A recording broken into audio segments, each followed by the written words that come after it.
The movie opens with Nikki Halstead, a U.S. Army soldier stationed in the desert. She calls her 3-year-old daughter, Chloe, to wish her a happy birthday.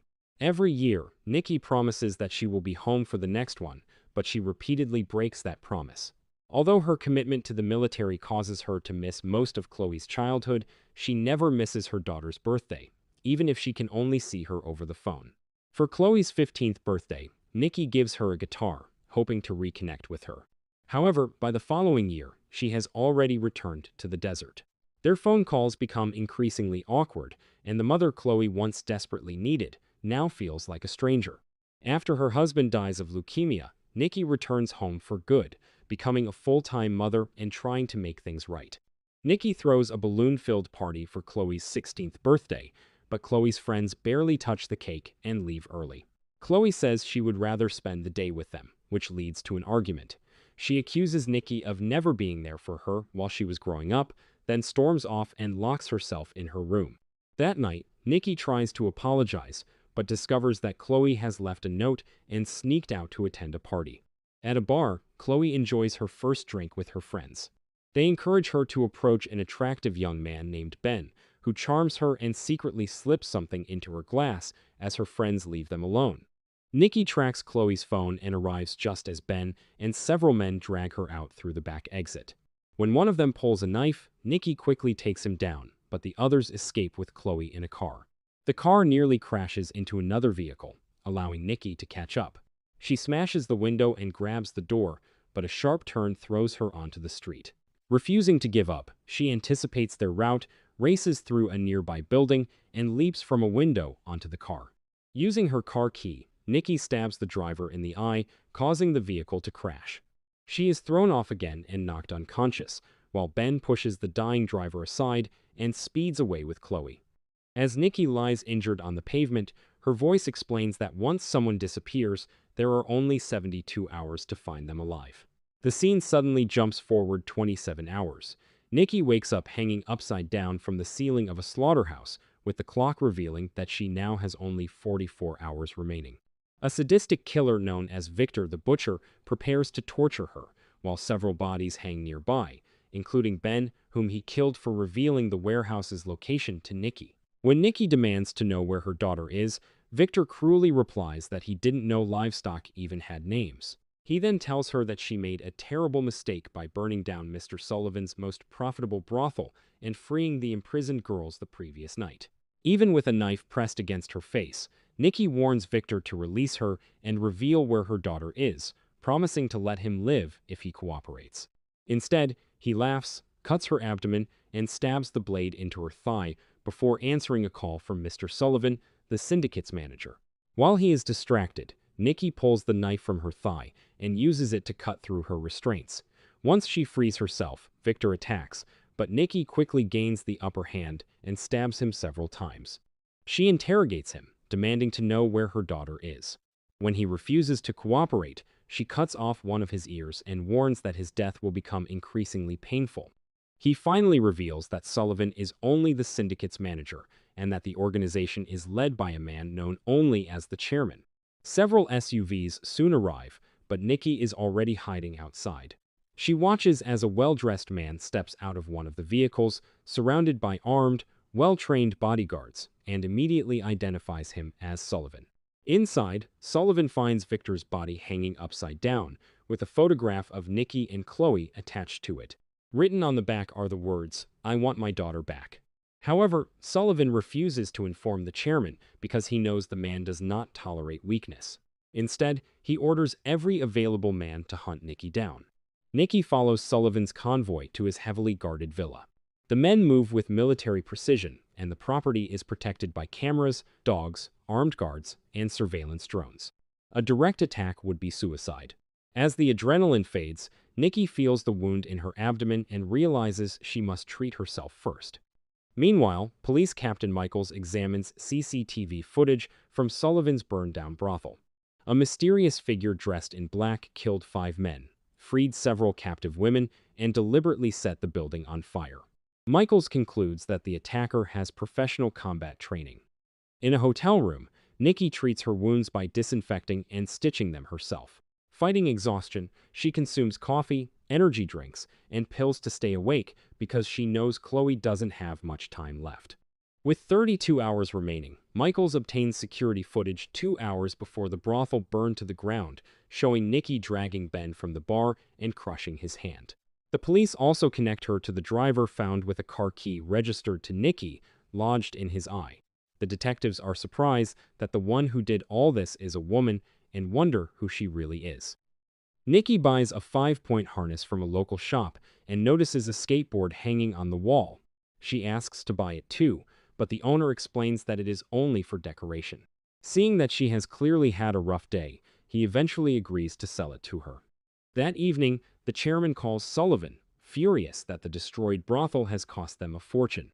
With another shipment of girls already on the way, he warns Sullivan that he will be replaced unless he gets the situation under control immediately. Nikki waits outside the villa until Sullivan's convoy leaves.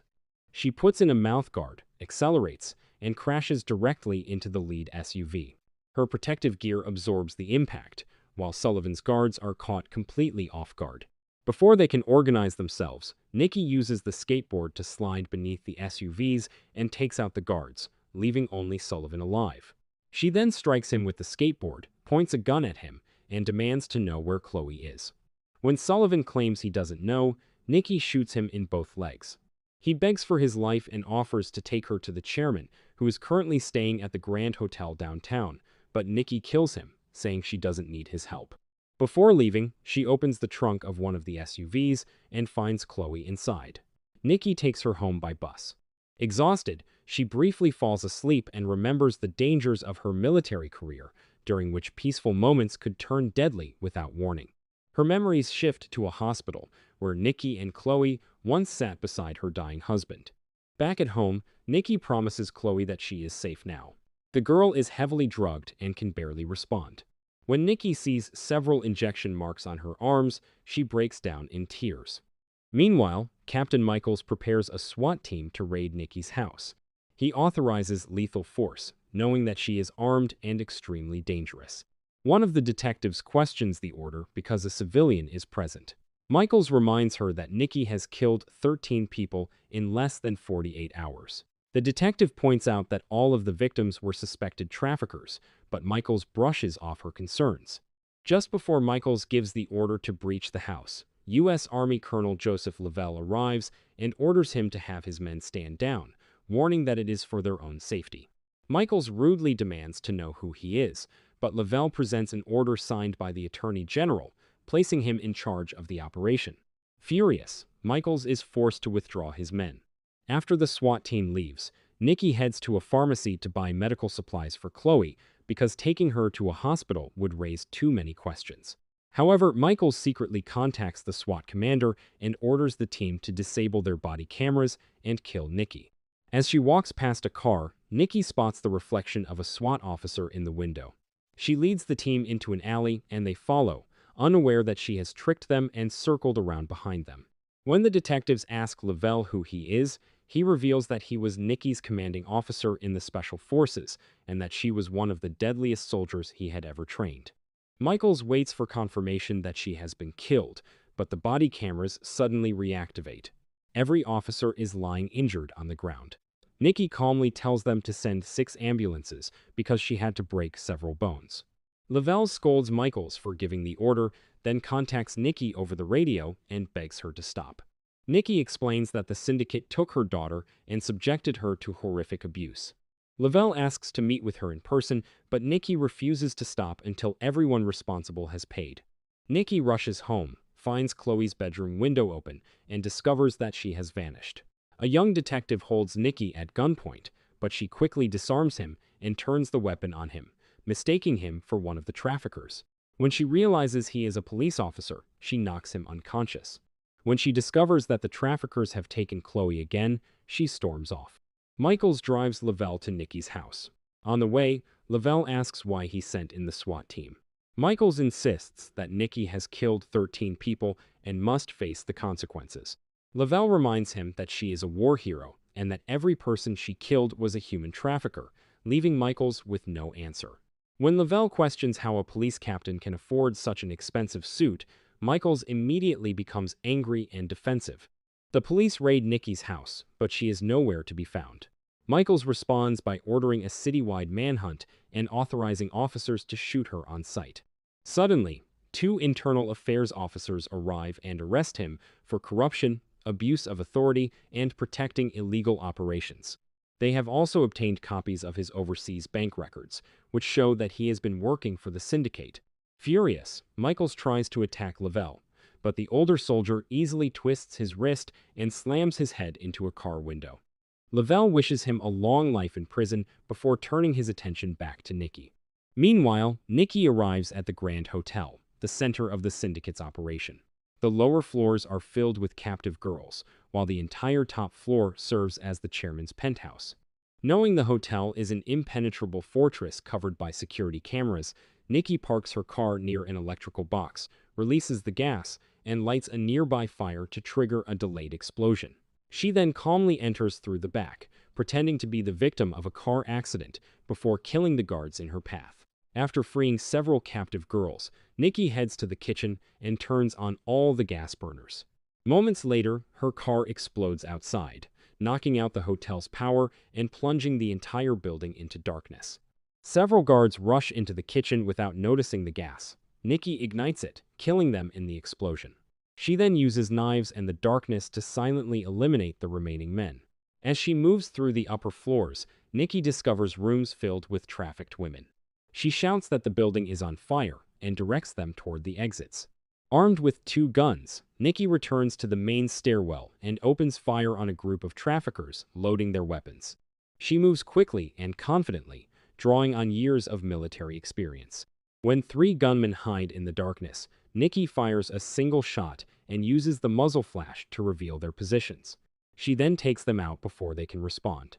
After running out of ammunition, Nikki is forced into hand-to-hand combat. Two men attack her with an axe and wrap a cord around her neck. As she begins to lose consciousness, Nikki bites off part of one attacker's ear, breaks free, and strangles him to death with the cord. Her wounds and exhaustion finally cause her to collapse. She imagines Chloe telling her that she can stop fighting, but Nikki promises that she will find her and bring her home. That promise gives her the strength to continue toward the penthouse. Only the chairman and his top bodyguard, Coretta, remain. Coretta tells the chairman to escape and prepares to face Nikki, but before he can attack, she shoots him through the door with a shotgun. Inside the penthouse, Nikki finds more girls locked in cages. She stops to free them, giving the chairman enough time to grab Chloe. Nikki eventually corners him, but he presses a gun to Chloe's head and orders her to surrender. Just as the 72-hour countdown reaches zero, Nikki shoots him in the head, killing him instantly. She rushes Chloe to the hospital and tells the doctors that Chloe has been heavily drugged and has suffered serious internal injuries. For the first time during the ordeal, Nikki is powerless and can do nothing but wait. Several hours later, Chloe is stabilized. Nikki sits beside her bed and finally allows herself to fall asleep, believing the longest 72 hours of her life are over. The scene then cuts to Lavelle speaking privately with the detectives, who wonder why the syndicate did not simply return Chloe after losing 13 men. Lavelle reveals that Nikki had already found her daughter, but by the time she did, Chloe was dead. Unable to accept the truth, Nikki suffered a complete psychological breakdown. Doctors hospitalized and heavily medicated her. The last time Lavelle saw her, Nikki was physically recovering, but still mentally trapped in her trauma. She insisted that she had already wasted too much time and needed to find her daughter immediately. Nikki completely blocked out Chloe's death. The doctors explained that whenever she falls asleep, her mind resets to the night Chloe was kidnapped, preventing her from remembering everything that happened afterward. It turns out that the girl Nikki rescued from Sullivan's trunk was never Chloe. Because of her trauma, Nikki now sees her daughter in every captive girl who resembles her. The girl beside her in the hospital is another trafficking victim she rescued, but Nikki's mind has replaced the girl's face with Chloe's. Although her daughter is gone, Nikki continues to believe that she can still save her.